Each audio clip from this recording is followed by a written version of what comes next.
Welcome to This Explainer. Today, we are unpacking an absolutely massive, multi-layered dilemma facing one of the most successful figures in modern international football. We're looking at Argentina's legendary manager, Lionel Scaloni, and the incredibly tough decision he is facing right now following the 2026 World Cup. Okay, let's just dive right into this, because I promise you, the situation is far more complex than just some standard contract negotiation. Really, it's a story about deep loyalty, sheer exhaustion, and the terrifying prospect of starting all over again. Right off the bat, Scaloni didn't offer us a standard, polished PR statement. Not at all. In a completely raw, tearful admission at MetLife Stadium, literally just moments after a devastating defeat, he didn't even want to talk about tactics or refereeing. Instead, he openly admitted that it hurts his soul to think about having to rebuild this squad.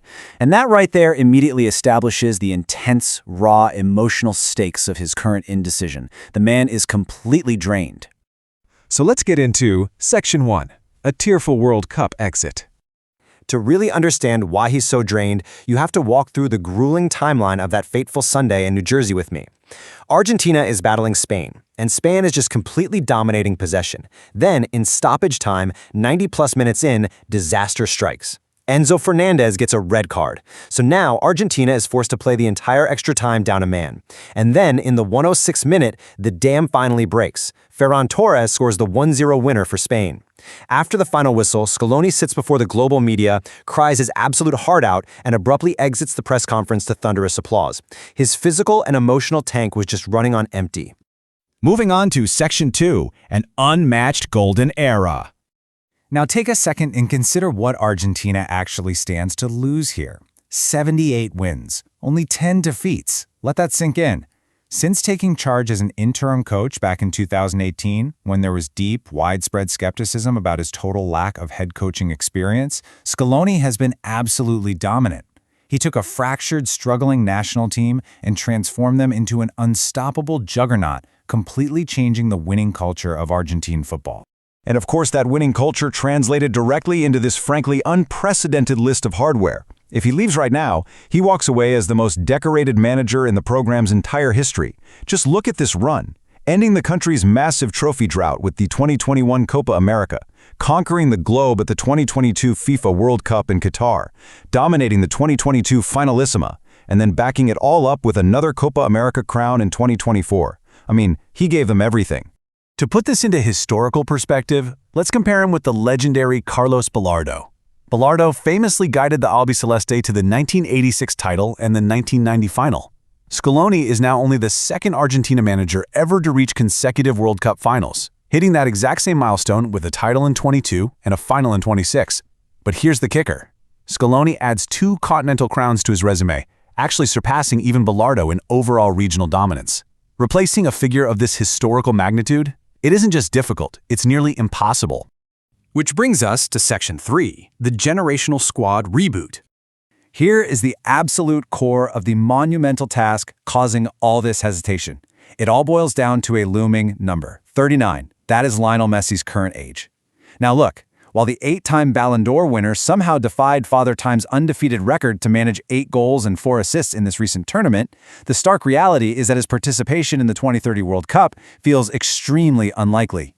The architect of Scaloni's on-field success is reaching the end of the line. And let's be real, replacing the greatest player of all time is a puzzle literally no coach wants to solve.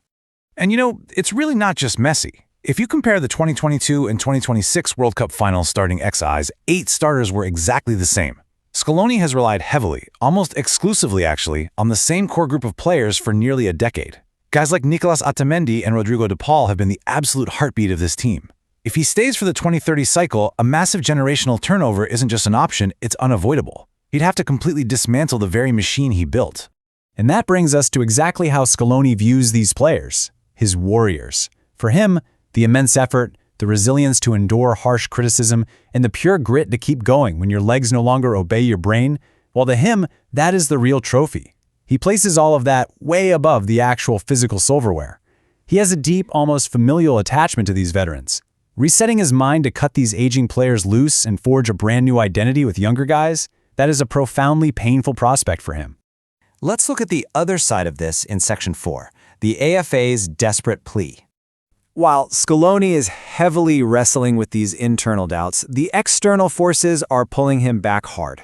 The Argentine Football Association knows exactly what they have, and they are definitely not letting go without a fight. When AFA President Claudio Tapia was asked if the federation was scouting potential replacements or formulating a backup strategy, he was incredibly blunt. He said, "No, my plan A, B, and C is Scaloni." This just perfectly highlights the AFA's absolute loyalty. They're refusing to even entertain a contingency plan. The message is loud and clear. Take your time, process the loss, but you are our guy. And behind the scenes, there are some very distinct emotional and professional anchors keeping him tied to the role. First off, negotiations on the sporting framework and compensation were actually highly advanced before the final even kicked off. Second, he has vital support at home. Reports indicate his wife, Elisa Montero, firmly believes the joy he gets from coaching still outweighs the immense pressure, and she actively supports a 2030 run. And finally, his trusted assistants, Pablo Aimar and Roberto Ayala, are fully expected to stay on board. So actually, scratch the idea of him starting completely from zero. He wouldn't be rebuilding his staff, even if he has to rebuild the roster. But then, there's a wild card. Section 5, the Real Madrid temptation. Just as it seems the scales might tip toward him staying, we have to ask the ultimate dramatic question. Could a major club crisis in Spain completely upend the future of Argentina's beloved coach? Because look, when the biggest club in the world comes calling, every manager has to at least pick up the phone, right? And according to some stunning rumors coming out of Spanish radio, that phone is indeed ringing. Real Madrid president Florentino Perez has reportedly reached out to Scaloni. Right now, Real Madrid is struggling behind Barcelona in the La Liga title race, and Perez is actively searching for a proven, big-name manager to lead their next major project at the Santiago Bernabeu. Honestly, Scaloni's calm leadership and tactical brilliance on the world's biggest stage make him the absolutely perfect candidate. If this actually happens, it's a real game changer. The implications for international football are massive. First, Scaloni would have to leave his AFA contract early. Second, Argentina is suddenly scrambling to replace their most successful coach right before a World Cup qualification cycle really heats up. And if you're an Argentina fan, here's perhaps the most critical part. Lionel Messi loses his shield. Scaloni masterfully created an environment that protected Messi from national pressure. Without that specific environment Scaloni created, Messi's twilight years start to look incredibly vulnerable. All of this intense pressure, all of these rumors, and all of these deep emotional attachments collide at one single point in time. December 2026. That is when his current contract officially expires. He's promised to fulfill it, but what happens after that is literally anyone's guess. Will he find the inner strength to completely reboot his beloved national team, or will the crushing weight of a rebuild push him to accept the ultimate club challenge in Madrid? We have until December to find out. Thanks for joining me on this explainer, and I'll catch you next time as we continue to break down the biggest stories in football.